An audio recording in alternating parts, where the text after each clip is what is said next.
Hello, this is my audience. One moment, please.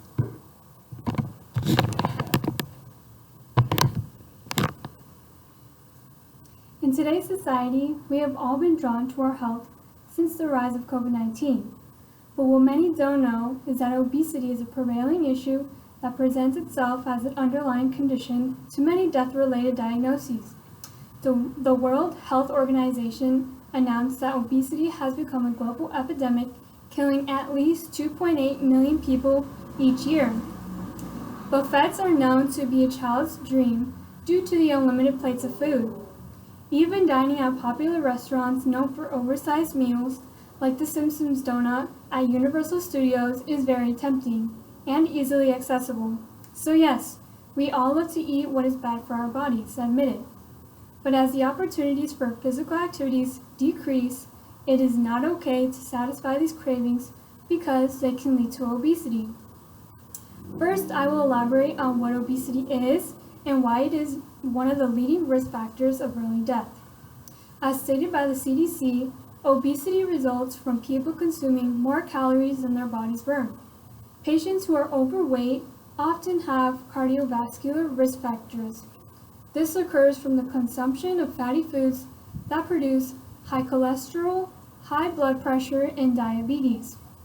Hypoxemia and sleep apnea commonly occurs in patients with congestive heart failure, which is a cardiovascular disease caused by obesity. The risks of having a heart attack and stroke are also increased. Additionally, obesity is also associated with psychological disorders such as depression. Psychiatric disorders may arise from the lack of self-motivation to eat healthier foods and the lack of engagement in physical activities. In American and other westernized societies, women are expected to be thin, and being fat is a sign of poor self-control. People's negative attitudes toward the obese often translate into discrimination in employment opportunities, college acceptance, rental availabilities, and opportunities for marriage. Pregnancy are also impacted by obesity. High pre-pregnancy weights have been shown to increase the risk of stillbirths, premature births, and even higher risks associated with anesthesia.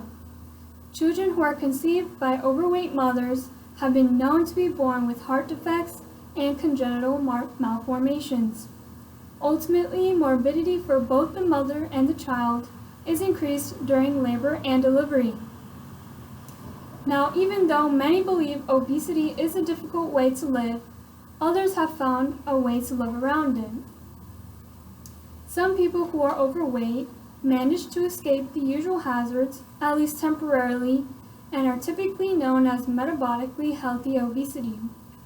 Since obesity is calculated with their body mass index, BMI, individuals who are not necessarily fat in size are put into this category. Why? Since muscles are more dense than fat, it tends to weigh more. Journalist Virginia discovered a 2017 study that affirmed the conclusion that when it comes to mortality risk, fitness matters more than fatness. However, according to Dr. Who from Harvard, metabolically healthy obesity isn't common.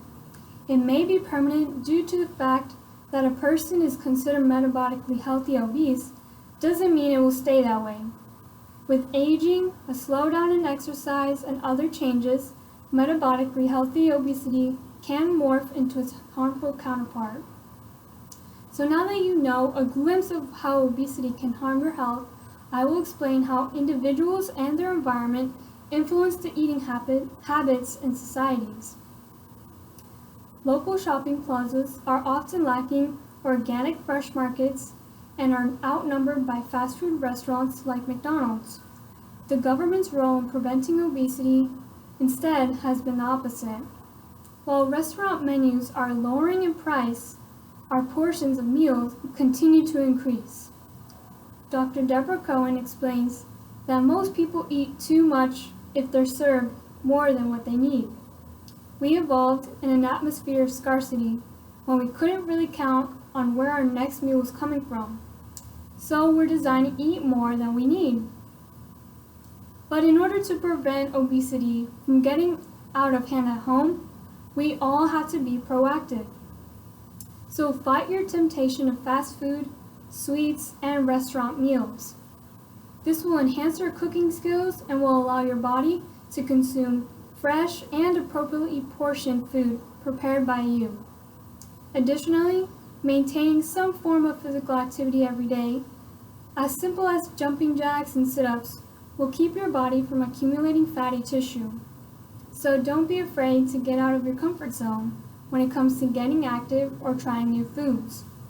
Because obesity isn't just about being fat or overweight. It is about the increased health risks. Because while living with the COVID-19 pandemic, remember, obesity poses a higher risk for contraction along with other death-related diagnoses. Thank you. My audience.